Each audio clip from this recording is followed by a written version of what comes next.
So as we see, I already have it set up. I'll show you what we're going to be using. I did get a replacement Traxxas ratchet in the mail since my previous one broke. They were cool enough to send me a new one. I'm going to need some kind of tools. So, here's what I got. I don't know how well it's going to show up on camera. Basically, we're going to need 1.5, 2.0, and a 2.5 hex bits. I already have the motor out just to make this video a little easier, and I'll point out that you'll need this, and I'll show you when and where I used it. And let's go ahead. So you have your car out. You're going to need to go ahead and take out these 4 more screws. Here I'll quick show that I already took this off, which is the gear cover, which is only 1 hex screw, which I believe is the 2.0 bit. Just to make sure, 2.0.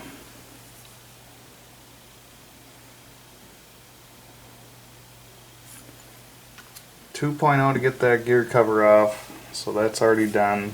Now we're going to go ahead and take out the 4 screws. There's 2 on the top and there's also 2 on the bottom. Let's quickly go ahead and remove these.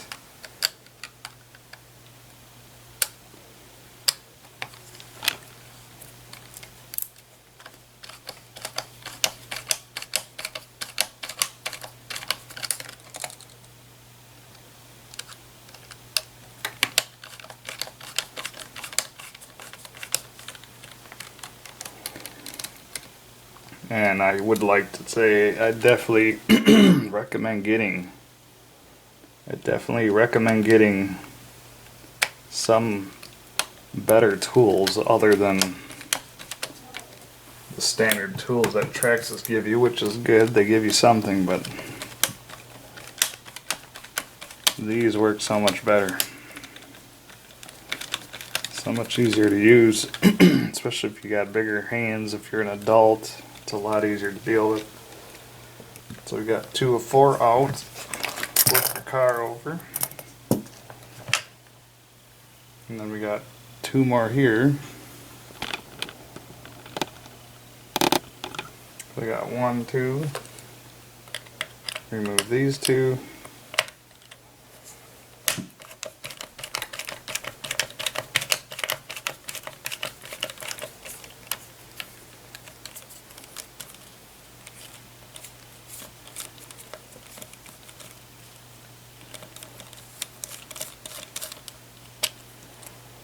And then your last one.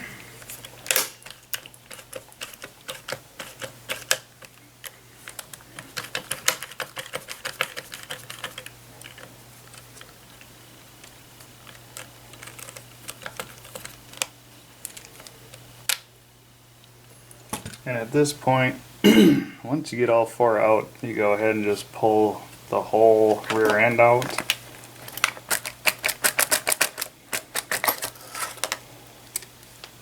Just that easy. Go ahead, flip it back again.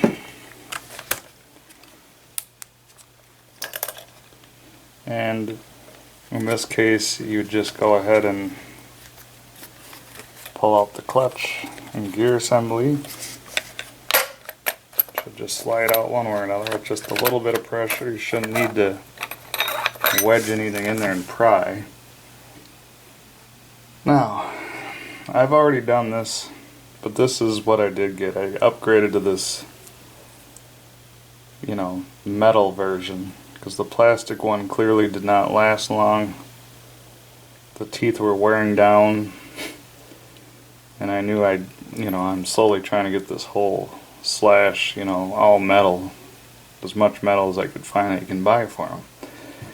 So, assuming this, you know, would be your plastic one. I'll show you what you need to do and what you would need. So, you pulled it out. You're going to need to take the grub screw out depending on whatever version you have. You might have that tubular version, which still is going to have a grub screw. So in this case with mine specifically, I'm using the 2.0 hex. So you go ahead and remove that grub screw, take this piece off, keep everything in order. But basically you would use your 8mm Traxxas wrench if you got one, otherwise you're going to need to buy one or get something that's 8mm. And what I did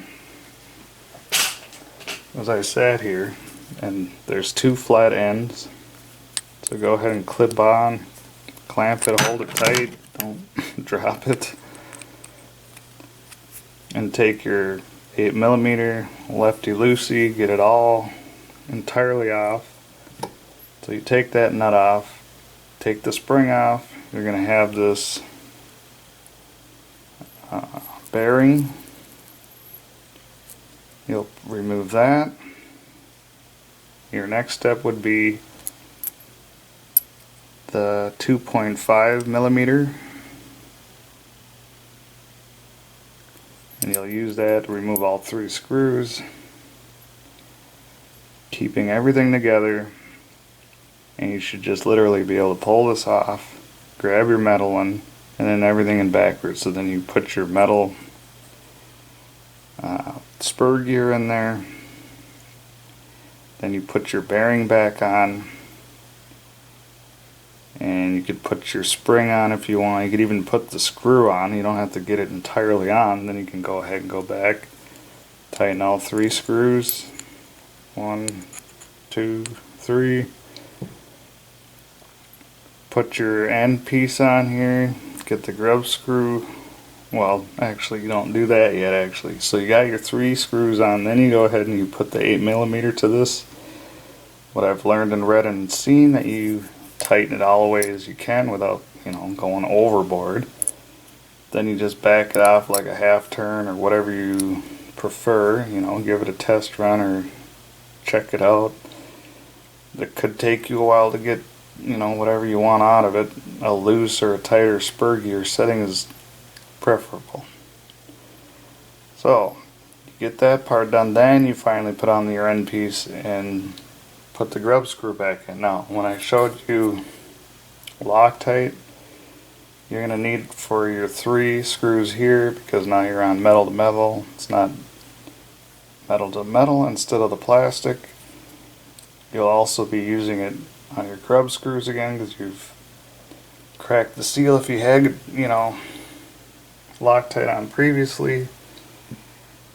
And once you have everything back together, it's just as easy as going backwards. So now you go ahead and get the piece back in there just as you took it out.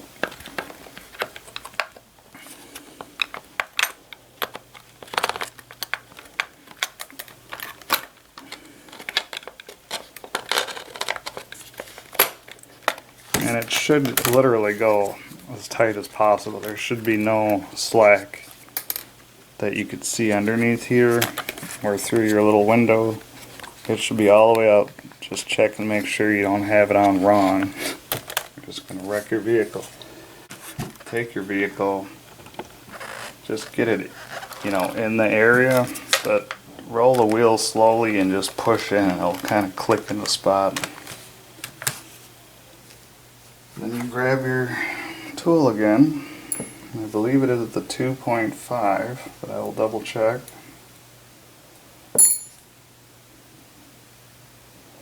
So yep, it is the 2.5 again.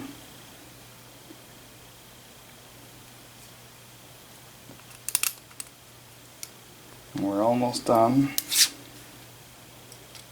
And at this step you won't need any Loctite because it's plastic on plastic.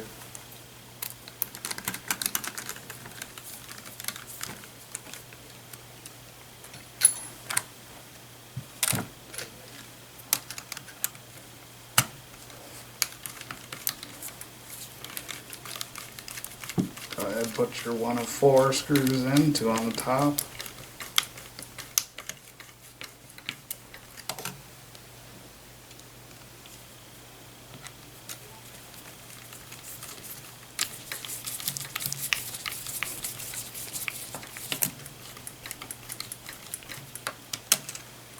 Flipped upside down. Get your last 2 screws in there.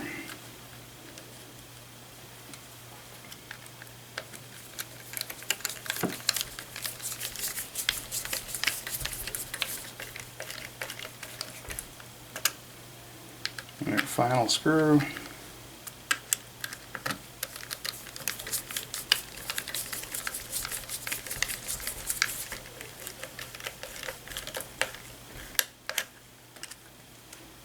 Flip her back right side up again. As you see, I have this hanging, and I already showed you in the beginning the motor is already out. Didn't have to quite do that. What you will find out is you may need to adjust this to match it, and I'll show you as we get in there what I'm talking about. But it needs to be exactly where this is, as best as possible. And as we see, there's that little groove there, which lines up right in here. You may not be able to see it quite at that angle, but there's this little tiny screwish pin type thing. But just set it in there at first. And let me move the camera real quick. So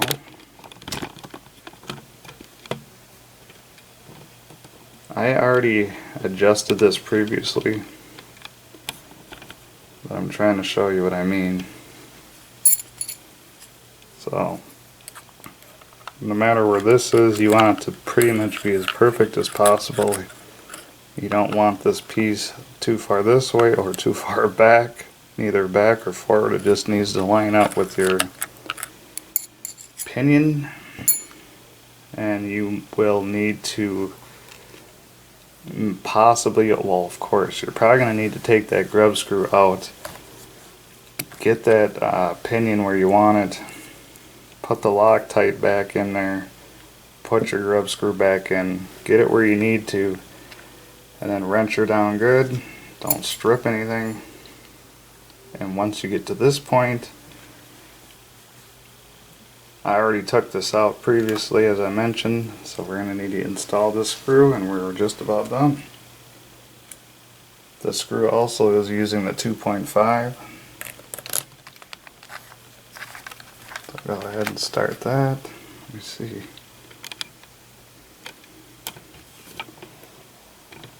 Try to get so everyone sees where I'm working at here. So we're just tightening this up at least, so it's not going to fall and get lost. And there's one more note to point out before we get it all the way on. So right now it's able to move. You can move your motor,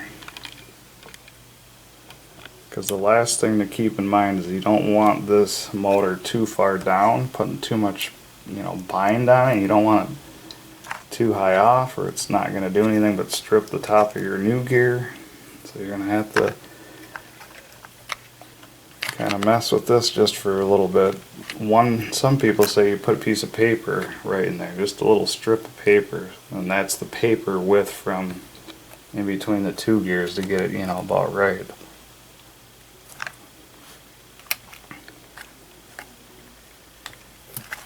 But let's say you already did that, you have it where you want it. I just snug the screw up. You shouldn't need Loctite. And only because it made things easier, I unplugged the battery, so this is pretty obvious. You just match the colors. If I'm correct, yellow usually means signal. White, I would believe, would be like ground. Blue must be power, or vice versa. Well, you got everything plugged in. Before you even put your gear plate back on, now's the time to go ahead and turn your transmitter on, plug in your battery, At least you could put this back on again. That's the heat sink with fan if you have one powered on. And just check it out, see what it sounds like. I can already tell that it's not quite where it needs to be.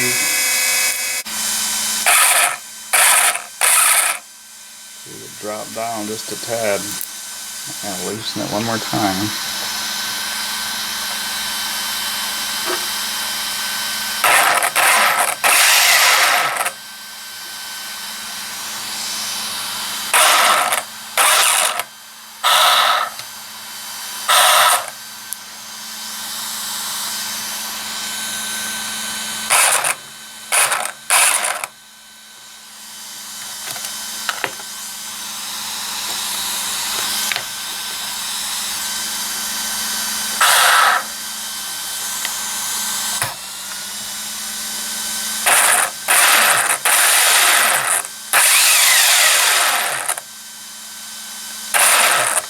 So that's perfect. If I could just get it to stay there when I do this, I've been done.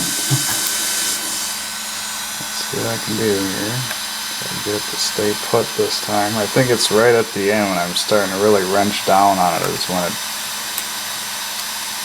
kind of folds in on itself, so to speak, and goes down lower than I had it. Let's try it again. That's perfect. That's exactly what you want to hear, that it's biting, but not to the point where it's grinding.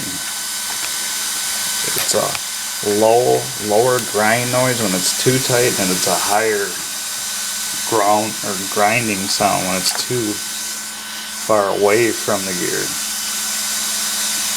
And there you go. Everything's all set up for the final show. Sounds groovy. I'll shut everything down. Disconnect your battery. Never leave the battery on. Just gonna drain it. Alright guys, there you go. It's not too hard.